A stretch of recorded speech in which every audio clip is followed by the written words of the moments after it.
Меня зовут Хуснуллина Вайля, я студентка 4-го курса медицинской академии. Меня зовут Ильяс Бадреддинов, я хожу в Союз татарской молодежи «Иман». Меня зовут Хайбуллин Разиль, я работаю на заводе. Перепись населения – это очень важное мероприятие для каждого народа Российской Федерации. Я считаю, что предстоящая перепись очень важна.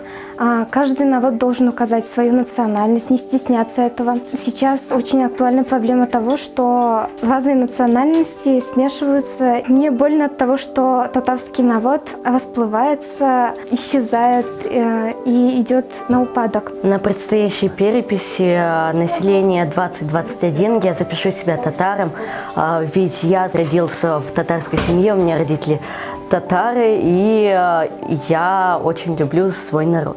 Важность данного мероприятия заключается в том, что каждый народ узнает количество людей, относящих себя к тому или иному народу. Если в семье родители разной национальности, то ребенок должен выбрать для себя ту национальность, которая ему ближе к сердцу. Очень важно сохранять и гордиться своим народом, своей национальностью и собой, то, что ты татарин.